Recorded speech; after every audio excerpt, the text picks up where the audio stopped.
রাসূলুল্লাহ সাল্লাল্লাহু আলাইহি ওয়াসাল্লাম বলছেন, যুবককে আলাদা বলছেন যে রোজা রাখতে, চরিত্র হেফাজতের জন্য, চরিত্র হেফাজতের জন্য। এবং নবীজি বলছেন ফা ইন্নাস সাওমা লাহু বিজাউন, নিশ্চয়ই রোজার মধ্যে রয়েছে তোমার যৌন চাহিদা নিয়ন্ত্রণের প্রতিষেধক। এটা অনেক বড় একটা প্রতিষেধক। এই বিষয়টার উপরে, রোজার বিষয়টা যুবকের জৈবিক চাহিদা নিয়ন্ত্রণে কার্যকর একটি ভূমিকা, এটা নিয়ে ইনশাআল্লাহ উনি আলোচনা করবেন।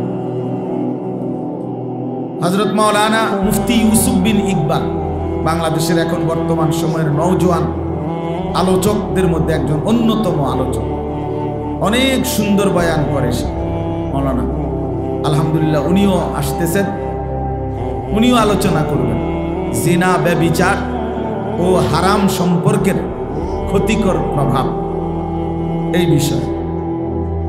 আমাদের কুমিল্লা ক্যান্টনমেন্টের দাওয়াত ও তাবলীগের আমাদের সাথী, আমাদের উলামায়ে কেরামের সাথে সম্পৃক্ত একজন দিন দরদি ডাক্তার, শিশু বিশেষজ্ঞ ডাক্তার, ডাক্তার মিজানুর রহমান, উনি ইনশাআল্লাহ কিছুক্ষণ বয়ান করবেন জীবন গঠনে দাওয়াত ও তাবলীগের ভূমিকা।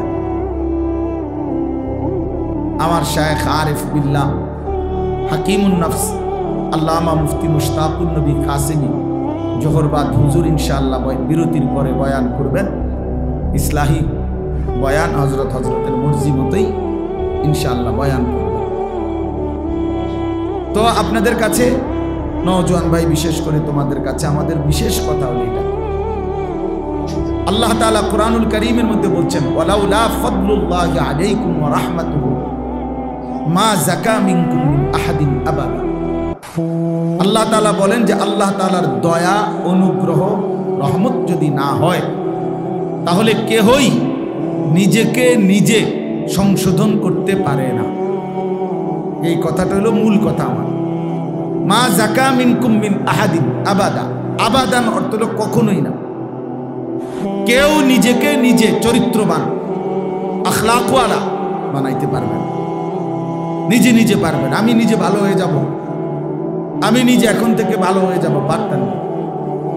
বরং আল্লাহ তাআলার দয়া, আল্লাহ তাআলার রহম, আল্লাহ তাআলার অনুগ্রহ যে বান্দার উপরে হয়, সেই উত্তম আখলাকওয়ালা, সেই উত্তম চরিত্রবান হয়, সেই গুনাহ থেকে বাঁচবার হিম্মত পায়।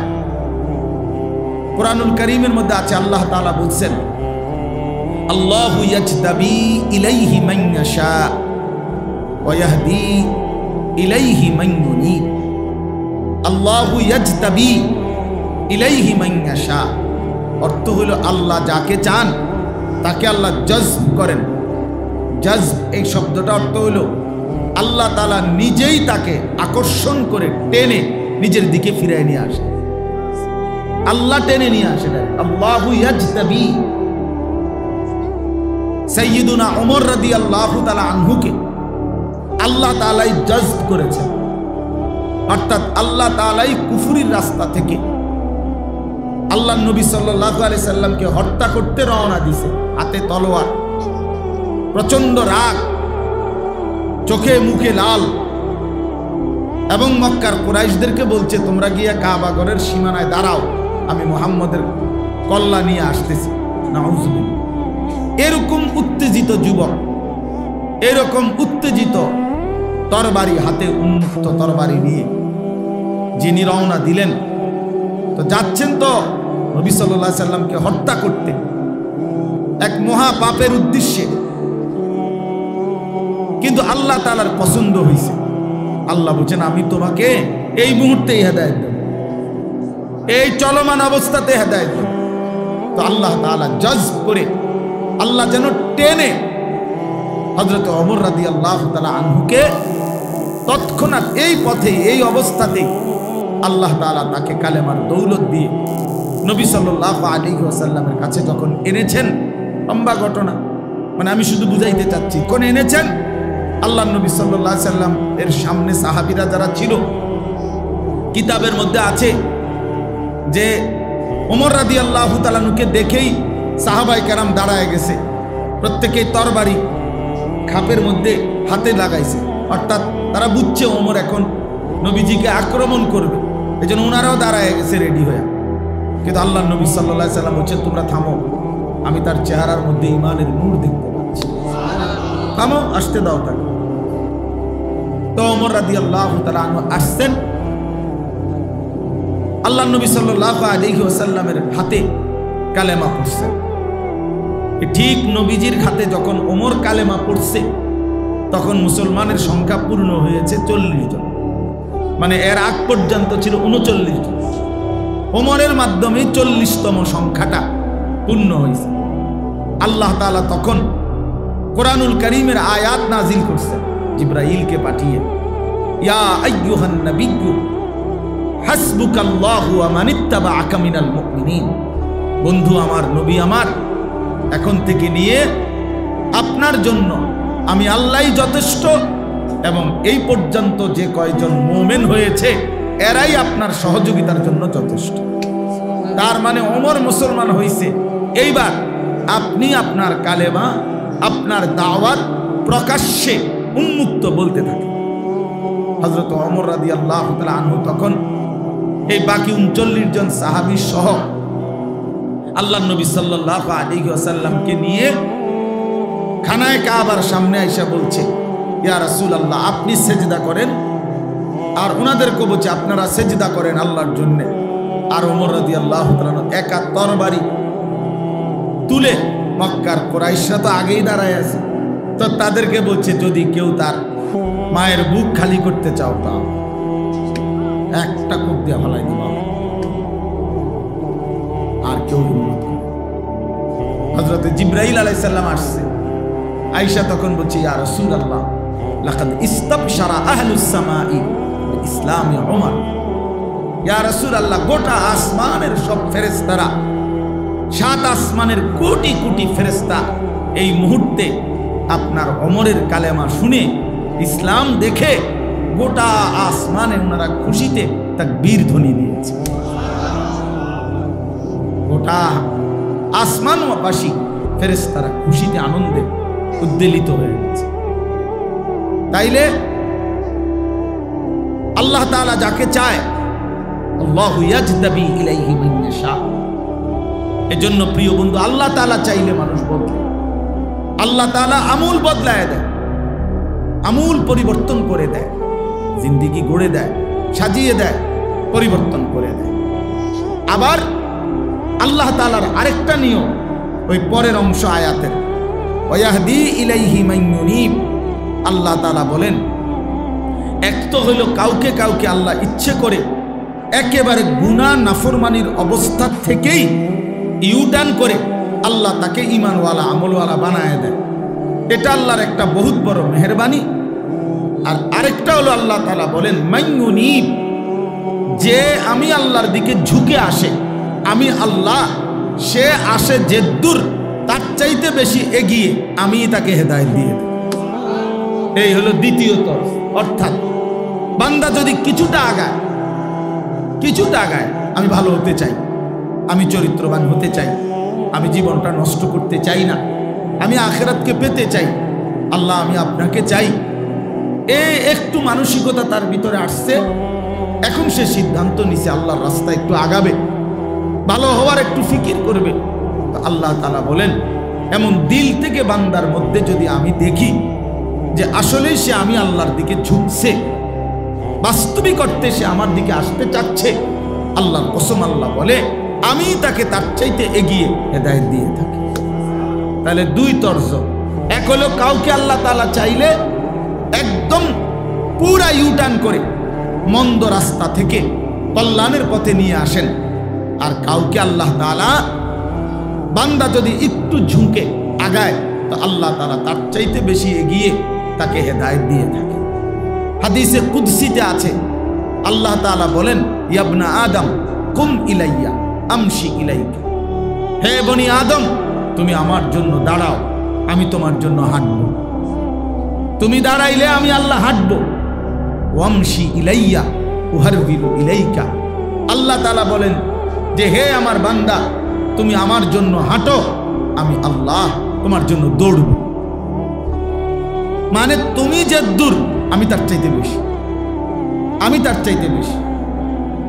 তুমি 1 বিঘত আসবা, আমি 1 হাত আসবো। তুমি 1 হাত আসবা, আমি 2 হাত আসবো। তুমি হাঁটতে হাঁটতে আসবা, আমি আল্লাহ তাআলা তাইতুকা হারওয়ালাতান, আমি আল্লাহ তাআলা তোমার দিকে রহমত নিয়ে মাগফিরাত নিয়ে দৌড়তে দৌড়তে আসবো। এই জন্য প্রিয় ভাই, আল্লাহ তাআলা চাইলে মানুষ পরিবর্তন হয়। ওয়ালাউলা ফাদলুল্লাহি আলাইকুম ওয়া রাহমাতুহু মা যাকা মিনকুম মিন আহাদিন আবাদা। আল্লাহর দয়া, আল্লাহর ফজল, অনুগ্রহ না হলে কেউ নিজেই নিজেকে পরিবর্তন করতে পারে না। ওয়ালাকিন্নাল্লাহা ইউযাক্কি মান ইয়াশা। এই আয়াতের দ্বিতীয় অংশ হলো আল্লাহ তাআলা বলেন যে আল্লাহই যাকে চান তিনিই তাকে পরিশুদ্ধ করেন, পবিত্র করেন। তিনিই তার জিন্দেগি, দিল, আত্মা, ভেতর বাহির আল্লাহই তাকে পুত পবিত্র সৌন্দর্যময় আল্লাহই করে দেন, আল্লাহই করে দেন, আল্লাহই করে দেন। ওয়ালাকিন্নাল্লাহা ইউযাক্কি মান ইয়াশা। আল্লাহ যাকে চান তাকে তিনি পবিত্র করেন। তাহলে এখানে একটা মৌলিক কথা এটা মনে রাখতে হবে যে কেউ যদি আমরা মনে করি, ছেলেরা তোমরাও যদি মনে করো আমি নিজে নিজে ভালো হয়ে যাব, হবে না। বরং কার দয়া লাগবে? আল্লাহ তাআলার দয়া লাগবে, আল্লাহ তাআলার রহম লাগবে, আল্লাহ তাআলার মেহেরবানি লাগবে।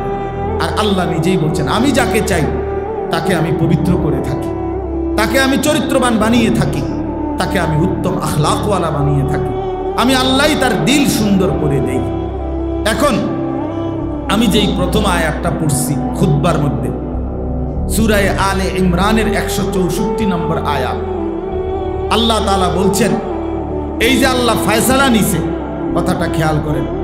আল্লাহ তাআলা যে ফয়সালা নিছে যে আমি পবিত্র করে থাকি, এখন সেই পবিত্র করাটা আল্লাহই করবেন।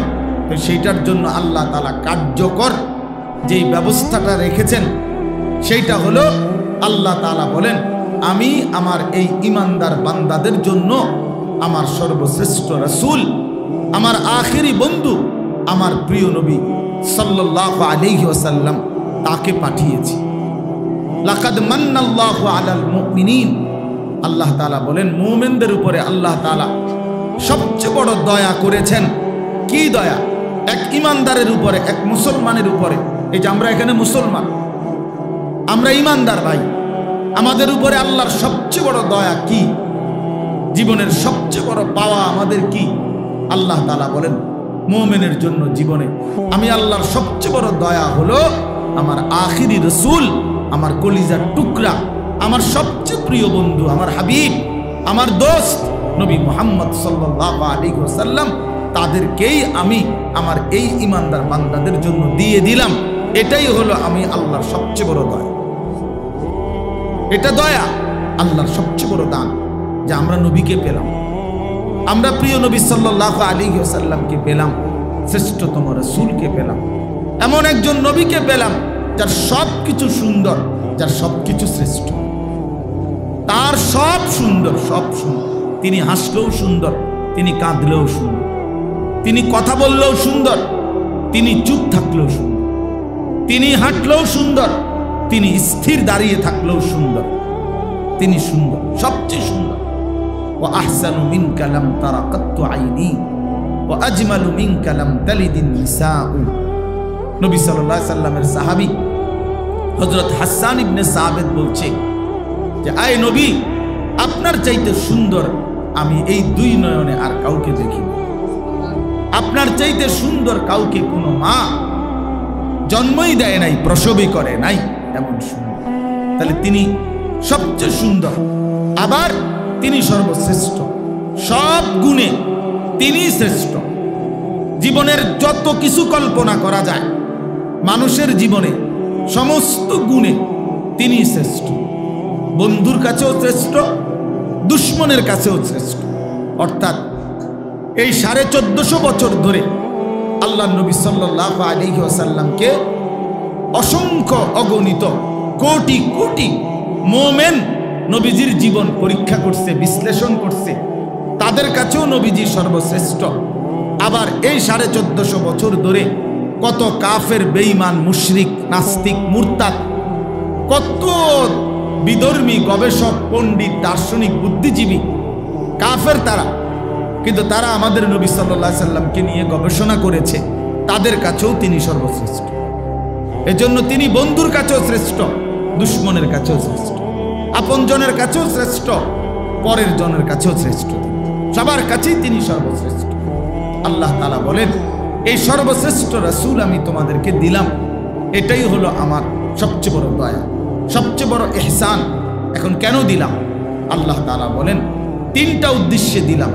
এক, ইয়াতলু আলাইহিম আয়াতিহি, আমার কালাম, আমার কোরআন আমার বান্দাদের সামনে তেলাওয়াত করবে, শোনাবে, শিখাবে। কোরআন তেলাওয়াত করবে, কোরআন শিখাবে, কোরআনের তেলাওয়াত উচ্চারণ করাবে, বিশুদ্ধ তেলাওয়াত করাবে। এইটা আমার রাসূলের মূল মাকসাদ। দুই নাম্বার, ওয়ায়ুযাক্কিহিম, এইটা বলার জন্য আমি বলছি। নবী সাল্লাল্লাহু আলাইহি সাল্লামের দ্বিতীয় দায়িত্ব, আল্লাহ তাআলা বলেন 23 বছরে আমি আমার রাসূলকে দিয়ে কি করলাম, কেন পাঠাইলাম? দ্বিতীয় জিম্মাদারি হলো ওয়ায়ুযাক্কিহিম, তিনি আমার বান্দাদের অন্তর পবিত্র করবেন, তাজকিয়া করবেন, ইসলাহ করবেন, সংশোধন করবেন। আমার বান্দাদের অন্তর থেকে সমস্ত মন্দ আখলাক, সমস্ত মন্দ স্বভাব দূরীভূত করে উত্তম স্বভাব দ্বারা সুসজ্জিত করে দিবেন, আখলাক দ্বারা সাজিয়ে দিবেন, জিন্দেগির দিলটা পরিশুদ্ধ করে দিবেন। এটা হলো তাজকিয়া। এটা নবী সাল্লাল্লাহু আলাইহি সাল্লামের 23 বছরের অন্যতম মিশন, দায়িত্ব। আর 3 নাম্বার হলো ওয়ায়ুআল্লিমুহুমুল কিতাবা ওয়াল হিকমা। আল্লাহ তাআলা বলেন, তৃতীয় দায়িত্ব হলো, কেন আমি নবীকে দিলাম?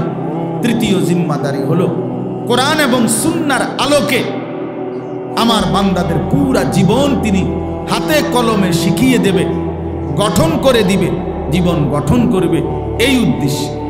তাহলে আমাদের প্রিয় নবী সাল্লাল্লাহু আলাইহি সাল্লাম এই পৃথিবীতে আসছেন 3টি মহৎ উদ্দেশ্যে। 1 নাম্বার, কোরআনুল কারীমের তেলাওয়াত উম্মতের সামনে পেশ করবেন, বিশুদ্ধ তেলাওয়াত উম্মতকে শিখাবেন, এই উদ্দেশ্যে। 2 নাম্বার, সমস্ত ঈমানদার উম্মতের অন্তরকে সমস্ত মন্দ স্বভাব থেকে দূর করে উত্তম স্বভাব দ্বারা সাজিয়ে দেবেন। 3 নাম্বার, কোরআন এবং সুন্নাহর আলোকে আল্লাহ তাআলার পছন্দ মাফিক জিন্দেগি হাতে কলমে প্র্যাকটিক্যাল তালিম শিখিয়ে দিবেন। প্রত্যেকটা জীবনের হাসি, কান্না, আনন্দ, বেদনা, রাত দিন, একাকী, প্রকাশ্য, ঘর সংসার, দেশ জাতি রাষ্ট্র রাজনীতি, একাকী জীবন, ব্যক্তিগত বিষয়, ওযু, ইস্তেঞ্জা, প্রস্রাব, পায়খানা, এরপরে স্বামী স্ত্রী, রাতের দিনের যাবতীয় বিষয়াদি, সকল বিষয় একেবারে একটা সুই একটা সুতা।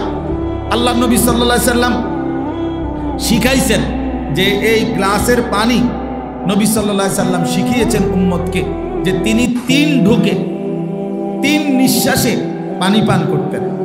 প্রতিটা নিঃশ্বাস গ্লাসের মধ্যে ফেলতেন না, নিঃশ্বাস বাহিরে ফেলতেন। লা ইয়াতানাফাসু ফিল ইনা, আল্লাহ নবী সাল্লাল্লাহু আলাইহি সাল্লাম পাত্রে, গ্লাসে, জগে, মগে নিঃশ্বাস ফেলতেন না, এবং 3 নিঃশ্বাসে কমপক্ষে পানি পান করতেন। এরপরে আরো বেশি হইতে পারে, কিন্তু কমপক্ষে 3 নিঃশ্বাসে পান করতেন। তাহলে কি বোঝা গেল? বোঝা গেল আল্লাহ নবী সাল্লাল্লাহু আলাইহি সাল্লাম উম্মতের নিঃশ্বাসটা কেমনে ফেলবে এটাও ঠিক করে দিছে, এটাও ঠিক করে দিছে, নিঃশ্বাস পর্যন্ত ঠিক করে দিছেন।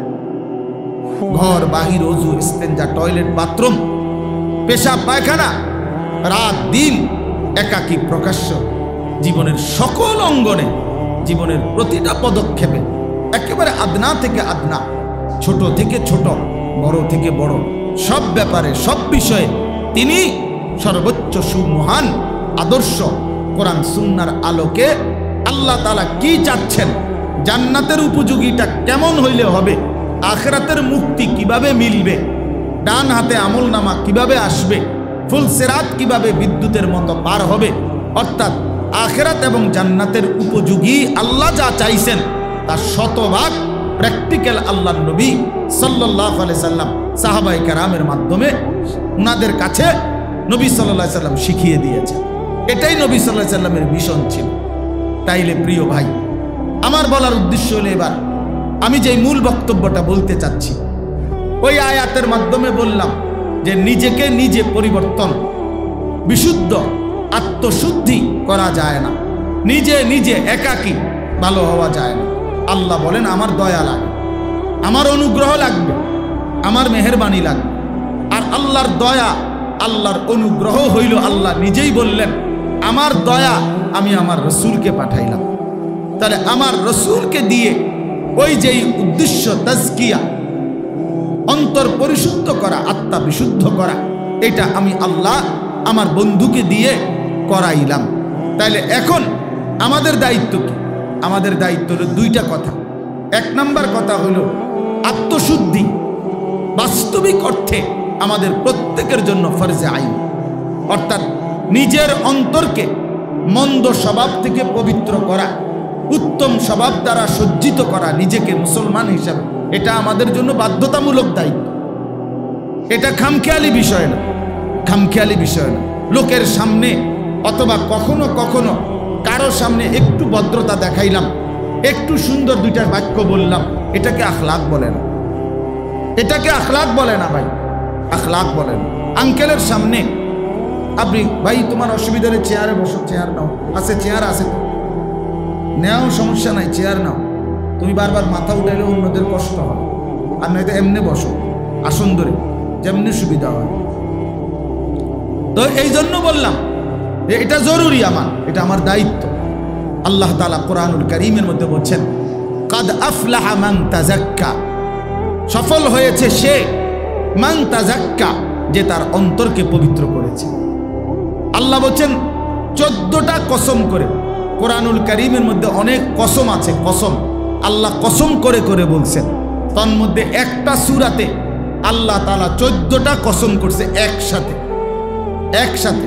ওয়াশ-শামসি ওয়া দুহাহা ওয়াল কামারি ইদা তালাহা ওয়ান নাহারি ইদা জাল্লাহা ওয়াল লাইলি ইদা ইয়াগশাহা, এইভাবে প্রতিটার মধ্যে দুইটা দুইটা করে মোট 14টা কসম করে আল্লাহ বলেন বান্দা আমি 14 বার কসম করে বললাম কাদ আফলাহা মান যাক্কাহা, যে তার অন্তরকে বিশুদ্ধ করেছে সেই কেবল সফল হয়েছে। 14 বার কসম করছে, 14 বার কসম করে আল্লাহ বলছে শোনো, খামখেয়ালি করো না, মানে খামখেয়ালি করো, খামখেয়ালি করো না। কাদ আফলাহা মান যাক্কাহা, তাজকিয়া এই ইসলাহি মজলিস মানে কি? নিজেকে সংশোধন করা চাই ভাইয়া। আমরা হাজারো পৃথিবীর হাজারো বিষয় নিয়ে আমরা ভাবতে পারি, গোটা পৃথিবী সুন্দর করলাম, পৃথিবীর অনেক কল্যাণকর সমাজ সেবা, জনকল্যাণ সংস্কারমূলক কাজ করলাম, ভালো কথা, কিন্তু নিজের ফিকির কোথায়? নিজের ফিকির কোথায়? তুমি তো সেই সকাল থেকে রাত 12টা পর্যন্ত তুমি নওজোয়ান অসংখ্য গরিব দুঃখী মানুষকে মনে করো আজকের দিনে ত্রাণ দিলা, সহযোগিতা করলা, কিন্তু যদি জোহরের নামাজ না পড়ে থাকো এটা কি করলা? যদি আসরের নামাজ না পড়ে থাকো এটা কি করলা? এটা কি করলা? এটা ছেড়ে দিলা কেন? এটা ছেড়ে দিলা। তুমি তো মানব সেবা করো, তাইলে তুমি আরেক নারীর সাথে, আরেক মেয়ের সাথে হারাম প্রেম করো কেন? এটা কি তোমার? তো নিজেরে বরবাদ করে, নিজের চরিত্র নষ্ট করে, নিজের আখিরাত নষ্ট করে অন্যের কল্যাণের ফায়দা কি? নিজে পেশাবের উপরে দাঁড়াইয়া আরেকজনের দুধ খাওয়াইলে লাভ কি? আরেকজনের দুধ খাওয়াইলে লাভ কি? আরেকজনকে মধু খাওয়াইলে লাভ কি? আগে তো এটা ফিকির করা চাই। কোরআনুল কারীমের মধ্যে আল্লাহ তাআলা সিরিয়াল বলে দিছে সংশোধনের 5টা স্তর। 1 কু আনফুসাকুম, নিজের সংশোধন। 2 ওয়া আহলিকুম, পরিবারের সংশোধন। 3 ওয়া আনদির আশিরাতাকাল আকরাবিন, নিকট আত্মীয় স্বজনের সংশোধন। 4 লিতুমদিরা উম্মাল কুরা ওয়া মান হাওলাহা, নিজ এলাকা এবং এলাকার আশপাশের সমস্ত মানুষের সংশোধন। 5 উখরিজাত লিন-নাস তা'মুরুনা বিল মা'রুফ ওয়া তানহাউনা আনিল মুনকার, গোটা বিশ্ব মানবতার সংশোধন। কয়টা হইল? 5টা। এর মধ্যে 1 নাম্বার কি? বলো না ভাইয়া, 1 নাম্বার কি? তো তোমার ফিকির তোমার ফিকির কই ভাই? তোমার ফিকির অনেক। আমরা প্রত্যেকে এখন যদি আমরা বলি যে আপনারা প্রত্যেকেই 10,000 টাকা চাঁদা দিবেন, 5,000 টাকা চাঁদা দিবেন, সবগুলো টাকা একত্র করে আমরা গরিব দুঃখী মানুষকে বিভিন্ন জনকল্যাণমূলক কাজ করব, নিঃসন্দেহে ভালো কাজ, নিঃসন্দেহে ভালো কাজ, অনেক বড় সওয়াবের কাজ। কিন্তু বিষয়টা হলো এইটা মিলে যাবে, হয়তো এইটা টাকারও ব্যবস্থা হয়ে যাবে, কম্বলের ব্যবস্থাও হয়ে যাবে। কিন্তু আমরা যদি বলি চলেন সিদ্ধান্ত নেব আমরা 30 দিন, আমরা 60 দিন একটানা ফজরের নামাজ জামাতের সাথে পড়ব প্রথম কাতারে, এইখানে পাওয়া একটু কঠিন।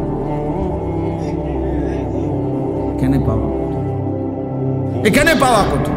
আল্লাহর কসম, আমার কথা হলো এইটা, আমার এই মাকসাদ শুধু এইটা যে হ্যাঁ ভাইয়া, মানবের সেবা, মানুষের কল্যাণ, মানুষের উপকার অবশ্যই জরুরি, ভালো কাজ, কিন্তু নিজের সংশোধন আরো বেশি জরুরি, আরো বেশি জরুরি। আমি বদলাবো কোন দিন? আমার চরিত্র সুন্দর হবে কোন দিন? এই নওজোয়ান কিশোর বয়সে যদি 16 বছর, 18, 20 বছর বয়সে যদি একটা ছেলে এতটা চরিত্রহীন হয়ে যায়, 18 বছর বয়সে যদি নারী ছাড়া, নারীর ছবি ছাড়া, উলঙ্গ দৃশ্য দেখা ছাড়া তোমার একটা রাতও না কাটে, তো আগামীর ভবিষ্যৎ কি? আগামীর ভবিষ্যৎ কি? মাত্র 18 বছর বয়সে তুমি এত উলঙ্গ ছবি দেখে ফেললা, মাত্র 18 বয়সে তুমি এত বড় জঘন্য পাপগুলো করে ফেললা। ছি ছি ছি ছি। আমি তো জানি 16 বছর 18 বছর বয়সের ছেলেদের সাথেও তো আমার কথা হয়। এত অল্প বয়সী ছেলেও জিনা এবং ব্যভিচার, নারীর সাথে অসভ্যতায় একেবারে ভাইসা গেছে, ডুবে গেছে। আফসোসের বিষয়। হায় হায়, কল্পনা করে কিভাবে, ভাবে কিভাবে, এটা কিভাবে সম্ভব হইতে পারে? এটা কিভাবে মুসলমানের সন্তান এভাবে ভাইসা যাবে কেন? মুসলমানের সন্তান এভাবে চরিত্রহীন হবে কেন?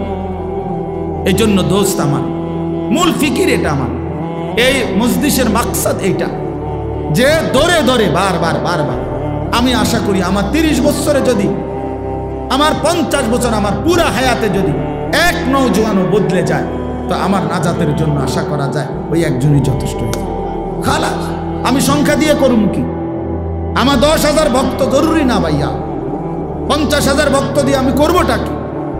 50,000 না, 50 লক্ষ মানুষ একত্রে স্লোগান দিয়ে আমারে যদি ক্যান্টনমেন্ট দিয়ে আসে, আর আল্লাহ তাআলা যদি বলে আনিস আমি নিলাম না তোমার, হ্যাঁ, তো কি হবে তখন? কি হবে তখন? এই পরিচিতি, এই সুখ্যাতি, এই সুনাম দিয়ে দোস্ত হবেটা কি? পৃথিবীবাসী তোমার চুল দেখলো, পৃথিবীবাসীকে তুমি ফেসবুকে প্যান্টের মডেল দেখাইলা, মোটরসাইকেলের মডেল দেখাইলা, আখলাক দেখাইবা কোন দিন? আখলাক দেখাও, আখলাক দেখাও, আখলাক দেখাও। মুসলমান আখলাক দেখাবে।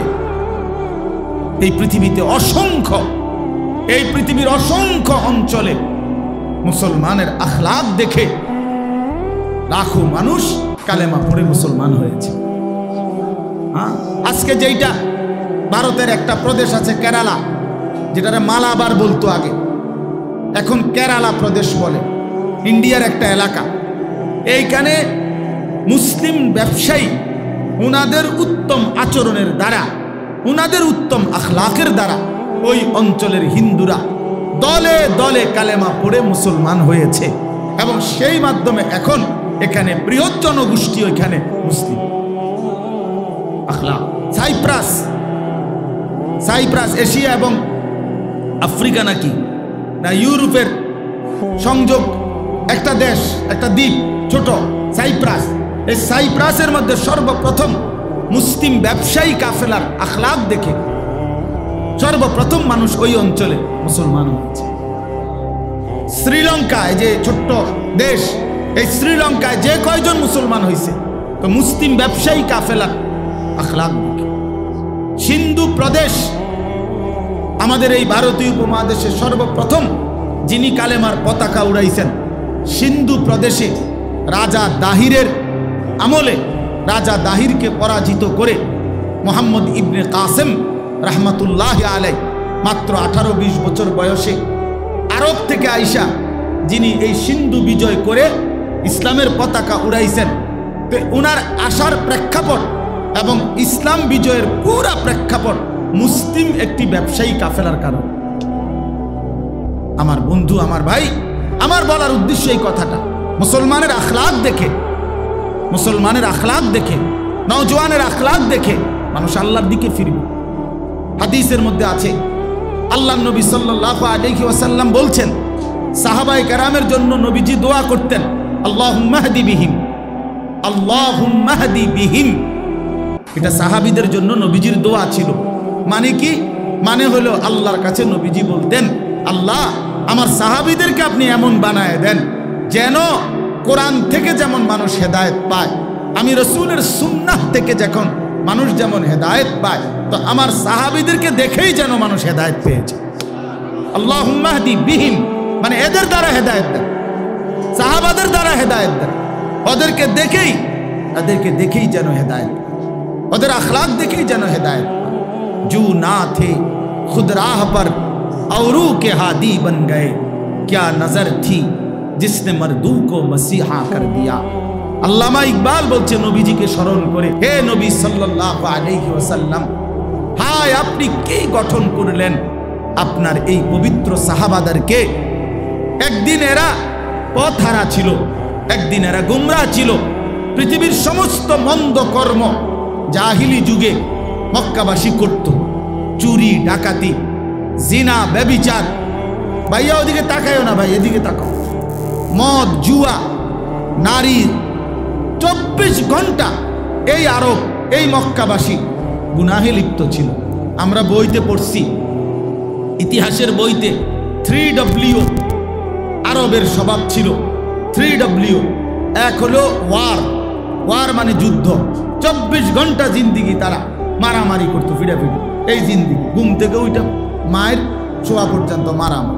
30 বছর 40 বছর 70 বছর একটা বিষয় নিয়ে আর যুদ্ধ করছে। উটের পানি খাওয়ানো নিয়া, ঘাস কাটা নিয়া, মানে সামান্য সুতা নাতা নিয়ে এইভাবে যুদ্ধ করে গেছে।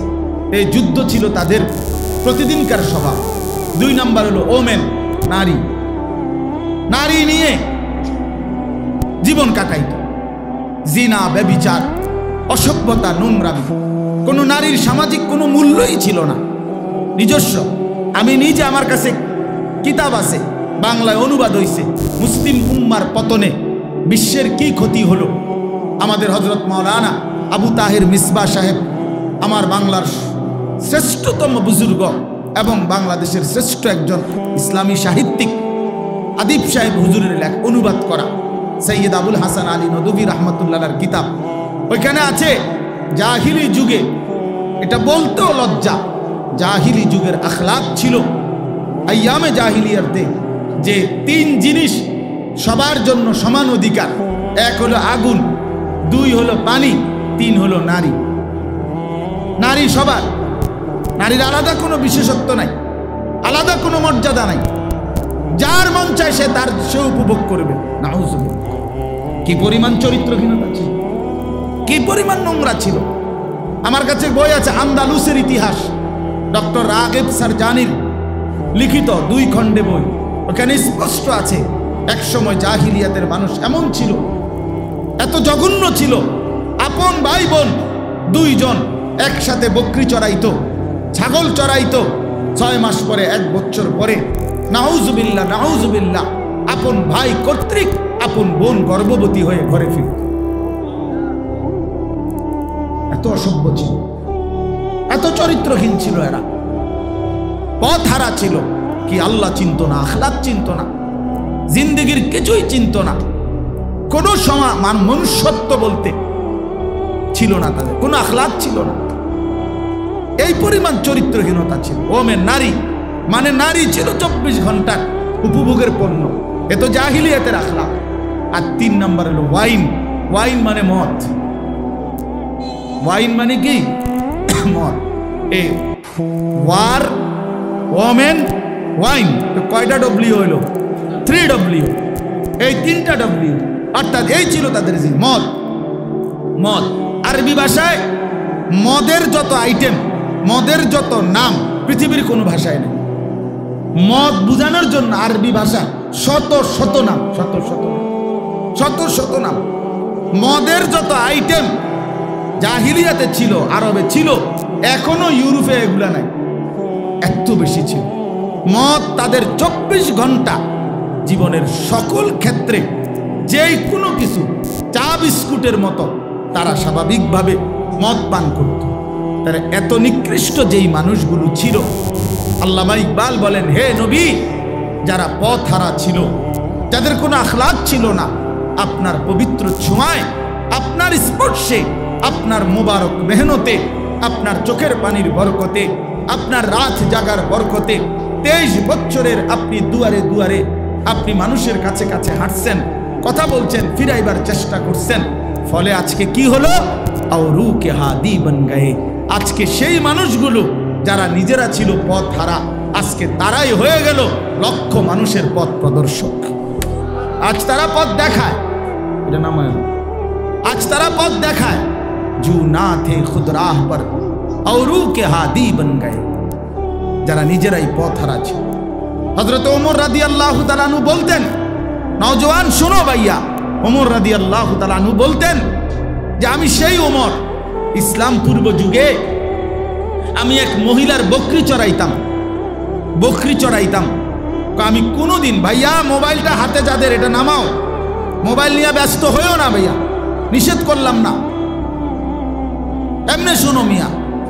তো বলতেছিলাম, হযরত ওমর রাদিয়াল্লাহু তাআলা আনহু বলতেন যে ইসলাম পূর্ব যুগে আমি মহিলার বকরি চড়াইতাম নির্ধারিত মজুরিতে, পারিশ্রমিকে, কিন্তু উনি বলেন আল্লাহর কসম আমি কোনোদিন মহিলার বকরিটা সন্ধ্যাবেলায় আইসা গইনা বুঝাইয়া দিতে পারতাম না, ডেলি হারাইয়া লাইতাম, 2টা 4টা হারাইয়া লাইতাম।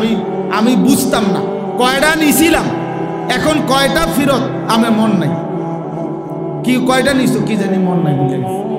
এরকম আলাবোলা ছিলাম আমি, এরকম সহজ ছিলাম, বুঝতাম না আমি, এরকম বোকা ছিলাম।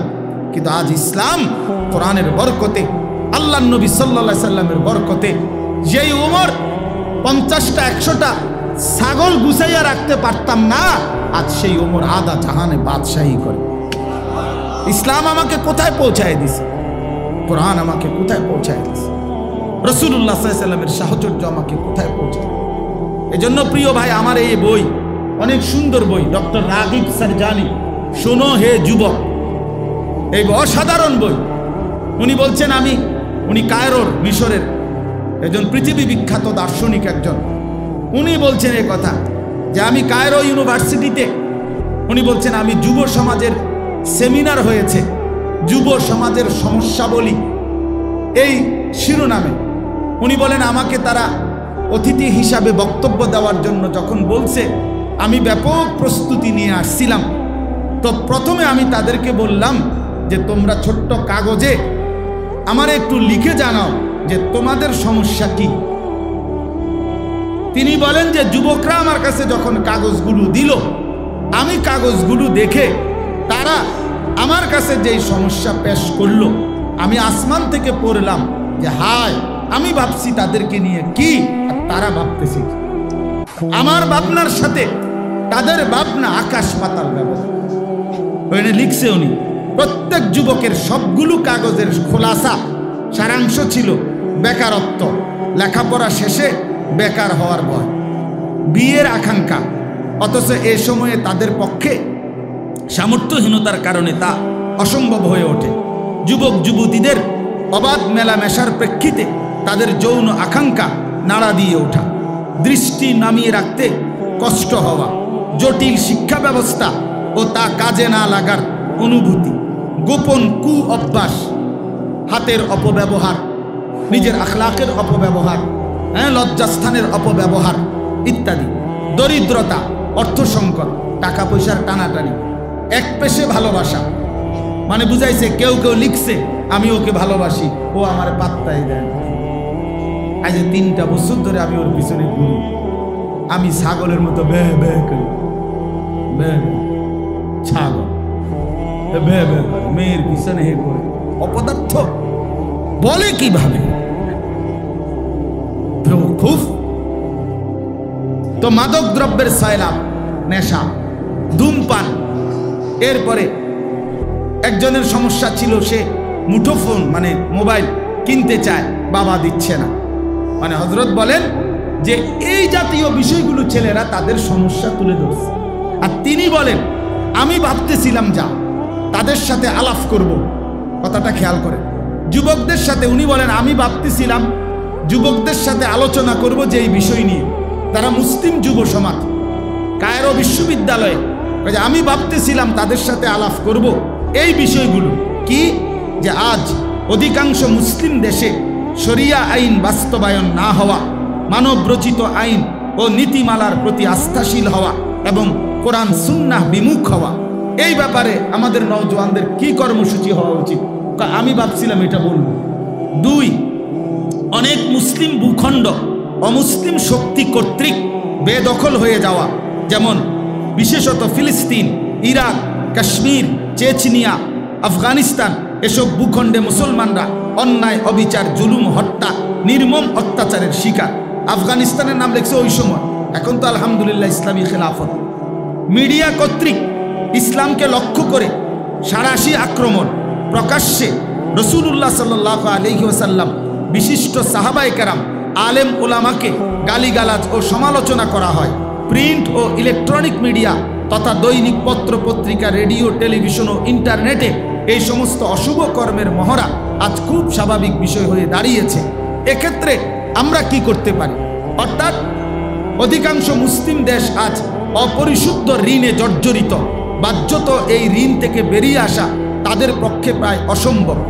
প্রশাসনিক দুর্নীতি, স্বচ্ছতার অভাব, সুদ, ঘুষ, চুরি, ডাকাতি, ছিনতাই, রাহাজানি, জালিয়াতি, আত্মসাৎ, মিথ্যা অপবাদ, এই সমস্ত অনৈতিক কার্যাবলী মুসলিম বিশ্বের বহু দেশকে সভ্য উন্নত দেশের তালিকার একেবারে নিচের দিকে ঠাঁই দিয়েছে।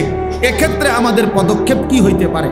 জ্ঞান বিজ্ঞানে পিছিয়ে পড়া, কারিগরি ও সৃজনশীল শিক্ষা ঘাটতি, বিশ্বের বহু অঞ্চলে ইসলামের দাওয়াত না পৌঁছা, মানব জাতির একটা বৃহৎ অংশ এখনো ইসলামের বাণী শুনেনি, অথবা শুনে থাকলেও মিথ্যা কিংবা বিকৃত বাণী শুনেছে।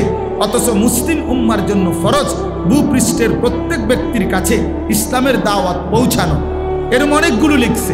উনি বলেন আমি ভাবতেছিলাম এসব বিষয় নিয়ে সারা পৃথিবীব্যাপী আলমী চিন্তা ফিকির নিয়ে আমি যুব সমাজের সাথে আলোচনা করব। আর এরা আমার কাছ থেকে সমাধান চায়, তার বাবা যে মোবাইল কিনে দিচ্ছে না, এটার সমাধান কি? তারা আমার কাছে জানতে চায় মেয়েটা যে আজকে 3 বছর ধরে তারে প্রেমের অফার দিচ্ছি, এখন সে যে আমার প্রেম প্রত্যাখ্যান করতেছে, এই জন্য তাবিজটা কি? বুঝেন নাই কথাটা? এই হলো তিনি বলেন যে যুবক তার সমস্যা জানতে চাইছে, আমার কাছে বলছে এটা সমাধান চাচ্ছে, এগুলা মোবাইলের সমস্যা, তার নারীর প্রেমের বিষয়। আর আমি ভাবতেছিলাম তাদেরকে নিয়ে গোটা পৃথিবীব্যাপী ইসলামের পুনর্জাগরণের স্বপ্ন। তা আমি কোথায়, তারা কোথায়? তারা কোথায়? আমাদের জেনারেশন কোথায়? এই জন্য বাপ, এই জন্য বন্ধু, এই জন্য দোস্ত, আমরা আত্মসংশোধন, নিজেকে গঠন, নিজের ঈমান, নিজের আখলাক, নিজের চরিত্র, নিজের জিন্দেগি যদি গঠন না করি দোস্ত, আগামী পৃথিবীতে ইসলামের বিজয় কিভাবে হবে? কিভাবে হবে? আমাদের যেই ফিলিস্তিনের হামাসের যে মুজাহিদ যিনি শাহাদাত বরণ করেছিলেন ইয়াহিয়া সিনওয়ার রাহমাতুল্লাহি আলাইহি, এই মহান যোদ্ধা, এই যে কয়েকদিন আগে যিনি শহীদ হলেন, ইসরায়েলের এই ইহুদি কুত্তারা সর্বশেষ যখন ওনাকে ড্রোনে হামলা করে, শেষ মুহূর্তে উনি যখন লাস্টে টের পাইছে যে ওনার উপরে শেষ বোমাটা হামলা করবে, তখনও ওনার হাতে একটা ছোট লাঠি ছিল, ছড়ি ছিল। এই লাঠিটা জানে উনি কিছুই হবে না এটা দিয়া, কিন্তু তারপরও শেষ হাতের লাঠিটা তাদের দিকে ছুঁড়ে মারছিল, বলছিল যার এটা জান দিলাম তবুও তোদেরকে প্রত্যাখ্যান করব। কলিজার শেষ রক্ত দিও, কলিজার শেষ রক্ত দিছে, কিন্তু ইসলামের উপরে মজবুত ছিল, দ্বীনের উপরে মজবুত ছিল, দ্বীনের উপরে। কিছুদিন আগে যখন গাজাতে এক হসপিটালের মধ্যে ইসরায়েলের বোমা হামলা হয়, তখন ওই হসপিটালের শেষ মুহূর্ত পর্যন্ত একজন ডাক্তার সাহেব উনি হসপিটালের রুগীদের আহতদের চিকিৎসা করতেছিল, কিন্তু ওই অবস্থায় ওনার গায়ে যখন বোম পড়ছে, এবার উনি শহীদ হয়ে গেছে। এই শহীদ হওয়ার পূর্ব মুহূর্তে হসপিটালের সাদা যেই ব্ল্যাকবোর্ড, সাদা বোর্ড, হোয়াইট বোর্ড, এই হোয়াইট বোর্ডের মধ্যে উনি শেষ লিখে গেছে, আগামী প্রজন্ম আমাদের মনে রেখো, আমরা শেষ পর্যন্ত চেষ্টা করছি। এই কথা লিখে উনি মরে গেছে, শহীদ হয়ে গেছে। ফিলিস্তিনের যিনি জাতিসংঘের অধিবেশনে বক্তব্য দিছিলেন, ফিলিস্তিনের প্রতিনিধি, এই কথা বলতে গিয়ে তিনি গোটা বিশ্বের সামনে, বিশ্ব মোড়লদের সামনে চোখের পানি ফেলে কাঁদছিলেন। জাতিসংঘের অধিবেশন, কিন্তু তার হিম্মতটা কি? ডাক্তার লিখে গেছে যে আমাদের মনে রেখো, মানে উনি বলছেন, আরো লম্বা লাইন আছে, উনি বলছেন আমার বিশ্বাস আমার মাটি আজাদ হবে, আমার ভূমি মুক্ত হবেই। তো তোমরা যেদিন মুক্ত করবা, যেই প্রজন্ম, তোমরা আমাদেরকে মনে রেখো যে আমরা শেষ মুহূর্ত পর্যন্ত আমরা মাতৃভূমির সংরক্ষণের জন্য চেষ্টা করেছি। তাইলে বিষয়টার বাস্তবতা কি? আজকে আমরা স্বপ্ন দেখার কথা সারা পৃথিবী নিয়ে, স্বপ্ন দেখার কথা ইসলামের পুনর্জাগরণ নিয়ে। অস্ট্রেলিয়া, আমাদের একজন ঘনিষ্ঠ পরিচিত মানুষ আছেন, দাওয়াত ও তাবলীগের কাজ করেন, উনি অস্ট্রেলিয়াতে থাকেন। উনি বলছেন আমাদের সুদর্ণপুর আমার শায়েখের মাদ্রাসার মধ্যে উনি তখন বক্তব্য দিতে গিয়ে বলছিলেন যে অস্ট্রেলিয়াতে এমন বিচ্ছিন্ন ছোট ছোট দ্বীপ এখনো আছে, এখনো এই অত্যাধুনিক পৃথিবীর এই যুগেও অস্ট্রেলিয়াতে এমন বিচ্ছিন্ন দ্বীপ আছে যেখানে মানুষের বসবাস সভ্য পৃথিবীর কোনো ছোঁয়া যেখানে লাগে নাই, সেই জায়গাতেও আপনার এখনো এমন অনেক মানুষ আছে যারা কালেমার আহ্বান শুনে নাই, ইসলামের দাওয়াত পায় নাই।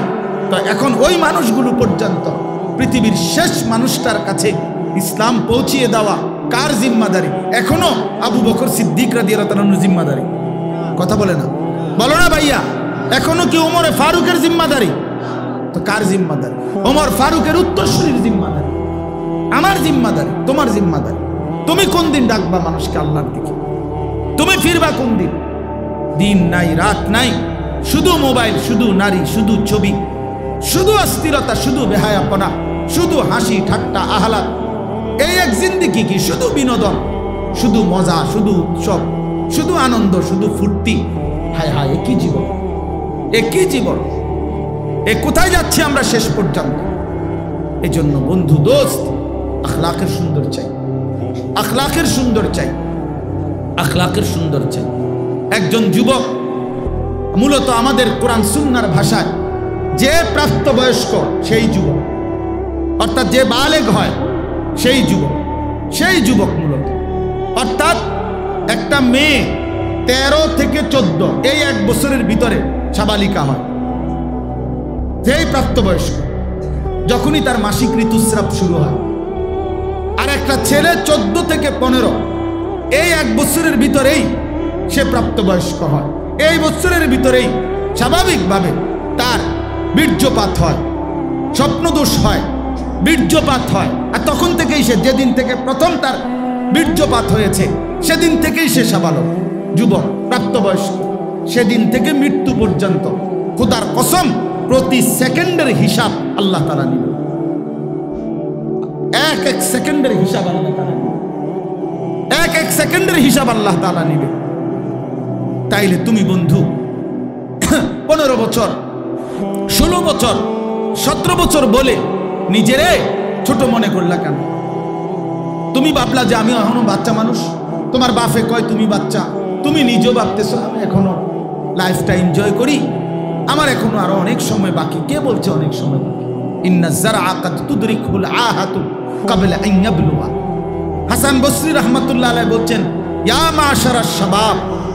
হাসান বসরি রাহমাতুল্লাহ আলাইহি বলেন, হে যুবক, হে যুব সমাজ, মনে রেখো অসংখ্য ফুল পরিপক্ক হওয়ার আগে, ফলে পরিণত হওয়ার আগেই ঝরে যায়, অসংখ্য ফল একেবারে পাকা পর্যন্ত পৌঁছায় না, তার আগেই ঝরে যায়।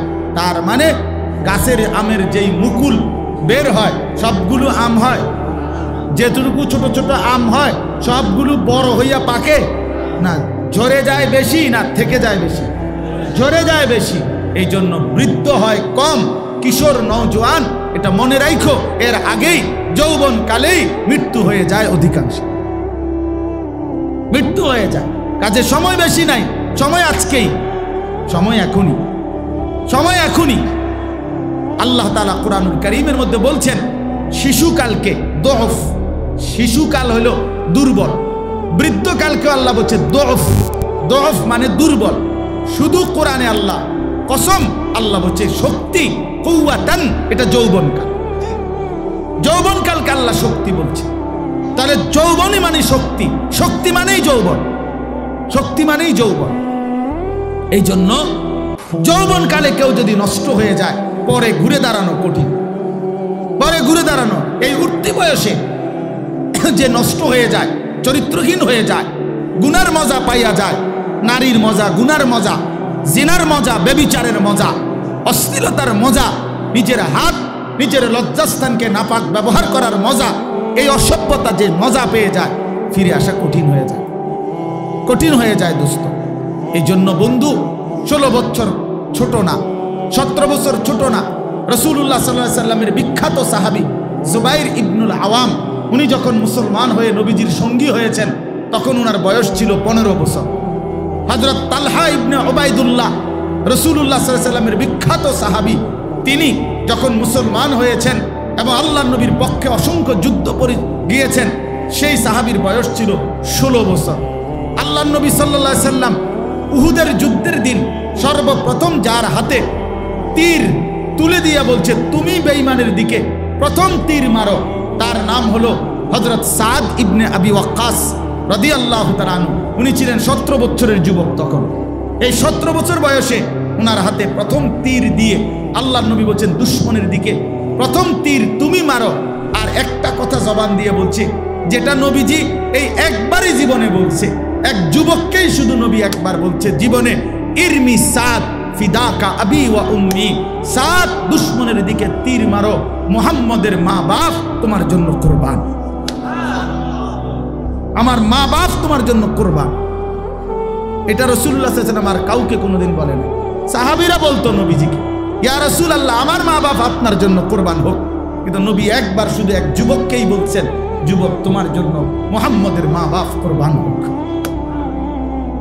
তাইলে 17 বছর বয়সে ছিল, 17 বছর বয়সের হযরতে সাদ ইবনে আবি ওয়াক্কাস, হযরতে উসামা ইবনে যায়েদ রাদিয়াল্লাহু তাআলা আনহু, আল্লাহর নবী যখন সর্বশেষ ইন্তেকালের পূর্বে যুদ্ধের যে শেষ কাফেলা নবীজি সিরিয়াতে রোমানদের বিরুদ্ধে পাঠিয়েছিলেন, তখন ওই যুদ্ধের সেনাপতি বানাইছেন হযরত উসামাকে।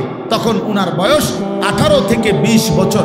আবু বকর, ওমর, ওসমানের মতো বড় বড় জলিলুল কদর বয়স্ক সাহাবীরা, যারা যোদ্ধা, যারা ইতিপূর্বের সব যুদ্ধে অংশগ্রহণকারী, এমন দক্ষ অভিজ্ঞ যোদ্ধারা থাকার পরেও, বয়স্ক সাহাবীরা থাকার পরেও আল্লাহর নবী সাল্লাল্লাহু আলাইহি সাল্লামের আখিরি পাগড়ি, আল্লাহর নবীর শেষ সেনাপতি এক নওজোয়ান, শেষ। এরপরে আর কাউকে নবীজি যুদ্ধের ময়দানে পাঠান নাই, এরপরে তিনি ইন্তেকাল করেছেন। শেষ নওজোয়ানের মাথায় আল্লাহর নবী পাগড়ি মাথায় দিয়া পরায় দিয়া এই 20 বছরের উসামাকে বলছেন, আগামীর নওজোয়ান, আগামীর ইসলাম তোমাদের হাতে তুলে দিলাম, তোমরা আগায় নিও, তোমরা আগায় নিও। এই জন্য বন্ধু ছোট মনে করো না, তোমরা 16 বছর ছোট না, তুমি পূর্ণবয়স্ক, তুমি প্রাপ্তবয়স্ক, তোমরা যারা সাবালক, তোমরা প্রাপ্তবয়স্ক, তুমি ছোট না। তুমি মানসিকতার দিক থেকে ছোট হইতে পারো, কিন্তু বয়সে তুমি ছোট না। তোমার রুচি ছোট হয়ে গেছে, তোমার ফিকির ছোট হয়ে গেছে, তোমার জিন্দেগি ছোট হয়ে গেছে।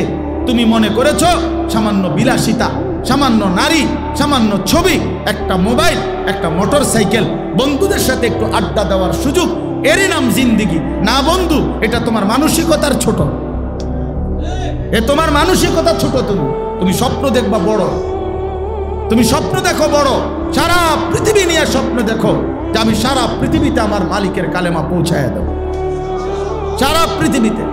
হযরত মাওলানা ইলিয়াস রাহমাতুল্লাহ আলাইহি কখনোই এটা কি তখন ভাবছিলেন যে আজ সারা পৃথিবীতে আলমী ভাবে দাওয়াত ও তাবলীগের এই মেহনত ছড়িয়ে যাবে? কিন্তু স্বপ্ন দেখছিলেন, আশা করছিলেন, স্বপ্ন দেখেছিলেন যে একদিন পৃথিবীর দিক দিগন্তে পৌঁছে যাবে। হযরত মাওলানা ইলিয়াস রাহমাতুল্লাহ আলাইহি এত বেশি অসুস্থ ছিলেন যে পড়ালেখার জীবনে উনি ঘন্টার পর ঘন্টা মাথা নিচের দিকে দিয়ে উপর হয়ে শুয়ে থাকতেন। এত দুর্বল, এত অসুস্থতা ওনার ছিল যে ঠিকমতো পড়তেও পারতেন না। হযরত মাওলানা ইয়াহইয়া কান্দলভি মানে ইলিয়াস রাহমাতুল্লাহ আলাইহির বড় ভাই ইয়াহইয়া কান্দলভি রাহমাতুল্লাহ আলাইহি উনি খুব অসুস্থ অবস্থা থেকে যখনই একটু ভাল লাগতো তো একটু বই নিয়ে খুলতেন, তখন ইয়াহইয়া কান্দলভি রাহমাতুল্লাহ বলতেন, ইলিয়াস ফইরা তুমি আর কিরবা, তোমার যে শরীর, হ্যাঁ শুধু শুধু কি লেগা পড়বা, হ্যাঁ তুমি তো মরেই যাইবা, এমনি তোমার দিয়ে তো আর কিচ্ছু হবে না। তখন ইলিয়াস রাহমাতুল্লাহ বলতো, ভাইজান আমি তো এটা বিশ্বাস করি আমারে দিয়ে কিছুই আর হবে না, তো এই জন্য না ফইরেই আর লাভ কি, কুদুর পড়ি, যেহেতু আমারে দিয়ে কিছু হইতো না আমিও বুঝছি, কারণ আমার যে শরীর, আমি যে অসুস্থ, আমারে দিয়ে কিছু হবে না, কিন্তু এরপরও একটু পড়ি। সেই মানুষটা সারা পৃথিবী আলোড়িত করে দিয়েছে। যুগ জামানা বদলে দিতে চাই না হাজার জন, এক মানুষই আনতে পারে জাতির জাগরণ। একজনই পারে, একজনই চাইলে, এক বুক হিম্মত থাকতে হয়, এক অদম্য সাহস থাকতে হয়। এজন্য নওজোয়ান ভাই, আমি আজকে ইনশাআল্লাহ আবার সুযোগ হলে জোহরের পরে আসরের আগে আবার কথা বলবো ইনশাআল্লাহ, কিন্তু আজকে আমার এটুকু প্রথম কথা যে আমার শুধু ফিকির এটা, আমি বুঝাইতে পারলাম কিনা যে আমাদের নিজের আখলাক, নিজের চরিত্র, নিজের জিন্দেগি গঠন হওয়া দরকার কিনা, বলো না ভাইয়া, দরকার কিনা? তুমি বদলাও ইনশাআল্লাহ, আগামীর পৃথিবী বদলে যাবে ইনশাআল্লাহ, সারা পৃথিবীতে কালেমার পতাকা উঠবে ইনশাআল্লাহ। হ্যাঁ হ্যাঁ, নওজোয়ান অসম্ভব সম্ভাবনাময়। আল্লাহ তাআলা যুবকদের প্রশংসা করছেন, নবীজিকে বলছেন, মক্কার কাফেররা নবীজিকে বলছে, মুহাম্মদ তুমি ওই যুবকদের ঘটনাটা শোনাও যারা তোমার পূর্বে এক যুগে যারা গুহার মধ্যে আশ্রয় নিছিল, ওই যুবকদের গল্পটা বলো দেখি, তাইলে আমরা মাইনা নেব তোমার। কোরআন শরীফের আয়াতের মধ্যে আছে, আল্লাহ তাআলা বলছে, বন্ধু ঘটনাটা আমি শুনাই। আল্লাহ নিজে বলছে, বন্ধু ঘটনা বহুত মজাদার ঘটনা, বন্ধু আমি শুনাই। নাহনু নাকুসসু আলাইকা নাবাআহুম বিল হক, ঘটনা আমি শোনাচ্ছি, আপনি শুনেন আমার থেকে, আমি আল্লাহ ঘটনা শুনাই। তো আল্লাহ তাআলা বড় মায়া করে ঘটনা শুরু করছে এভাবে, ইন্নাহুম ফিতিয়াতুন, ওরা না ছিল একদল যুবক, আমানু বিরাব্বিহিম, ওরা আমার উপরে ঈমান আনছিল 7 যুবক, ওয়াজিদনাহুম হুদান, বাকি যা হেদায়েত, বাকি যা কল্যাণ সব আমি তাদের বাড়ায় দিছি, বাকিটা আমি বাড়ায় দিছি। ওয়ারাবাতনা আলা কুলুবিহিম, আমি আল্লাহ তাদের কলিজার ভিতরে ঈমান শক্ত করে রশি দিয়া বাঁধা দিছি যে পৃথিবী নড়ে যাবে। আমার মামা একবার আমার মা নাস্তা দিয়া ডেকচির মধ্যে আমার বোনের বাড়ির দিয়ে আসতে কইছে, সাইকেল পিছনে বাইন্দা, আমার মামায় আমার এটা সাইকেলের পিছনে রশি দিয়া বান দিয়া দিছে ডেকচিটা। এগুলার কুড়া পাই আর যে বাচ্চা হইলে, বোনের বাচ্চা হইছে লাড়ু লাড়ু লাড়ু বানাইয়া ডেকচির মধ্যে কইরা দিছে। আমার মামা এটারে বান দিয়া দিছে। তো মায় বলছে আর কি, মামারে ভাই শক্ত করে বান দিয়া দিও। তো মামায় বলছে, বোন সাইকেল ভাঙ্গা যাইতে আরে মামার এই বান খুলতো না। আরে ঠিকই, আপনার মাঝখানে আমি সাইকেল থেকে পইরা, রাস্তার থেকে নিচে সাইকেল সহ পইরা আরো মানুষ মিলে আমারে উঠাইছে, সাইকেল উঠাইছে, রাস্তা উঠাইছে, মাগার দেখছি জায়গা। ওয়ারাবাতনা আলা কুলুবিহিম, আল্লাহ বলছে ঈমান আমি কলজার মধ্যে বাইন্ধা দিছি একদম। ফলে গোটা জাতির মোকাবেলায় যুবকরা বলছে, রব্বুনা রব্বুস সামাওয়াতি ওয়াল আরদ। বাদশা জিজ্ঞাসা করছে, তোমাদের রব কে? বলছে, আমাদের রব তিনি আসমান ও জমিনের রব যিনি। লান নাদউ মিন দুনিহি ইলাহান। ওই 7 যুবক বলছে, বাদশা শোনো, হুমকি দিয়া লাভ নাই, বাপ মার দোহাই দিয়া লাভ নাই, পরিবারের কথা বলে লাভ নাই। লান নাদউ মিন দুনিহি ইলাহান, আল্লাহকে ব্যতীত আমরা জান চলে যাবে, অন্য কাউকে ডাকবো না, অন্য কাউকে ডাকবো না। লাকাদ কুলনা ইদাম শাতাতা, যদি আল্লাহকে বাদ দিয়ে কারো ডাকি তো এটা হবে আমাদের জন্য দুর্ভাগ্য। দুর্ভাগ্য। এই জন্য ইনশাআল্লাহ আগামীর নওজোয়ান তুমি যদি হিম্মত করো, চরিত্র সুন্দর করো, আখলাক ঠিক করো, ইনশাআল্লাহ তোমার হাতে মাহাদির পতাকা উড়বে ইনশাআল্লাহ, ইসলামের পতাকা উড়বে ইনশাআল্লাহ, কালেমার পতাকা উড়বে ইনশাআল্লাহ। রাজি তো আমরা ইনশাআল্লাহ? সবাই রাজি তো ইনশাআল্লাহ? আল্লাহ তাআলা হিম্মত দান করেন, তৌফিক দান করেন। ওরে মুসলিম ভীরু কাপুরুষ, ভয় কেন আজ করিস রণে, কিসের শঙ্কা ছুটে চল আজি, জীবন পাবি রণাঙ্গনে। আরব মরুর সন্তান মোরা, তলোয়ার দেখে কবু কি ডরি, আঘাতে আঘাতে গর্জে উঠে নতুন করি। যাতনা সয়েছি, আগুনে পুড়েছি, ডুবিয়ে মরেছি কতরে, তবুও মোরা অজেয় করেছি পুণ্য ধর্ম ইসলামেরে। নস নস তুই হীন নস, আছে রে তোর অজেয় খ্যাতি, মুসলিম তুই বিশ্বাস কর, দুনিয়া মাঝে তুই শ্রেষ্ঠ জাতি, দুনিয়া মাঝে তুই শ্রেষ্ঠ জাতি। আল্লাহ তাআলা আমাদের প্রতিটা নওজোয়ানকে হিম্মত দান করেন, উত্তম আখলাক দান করেন।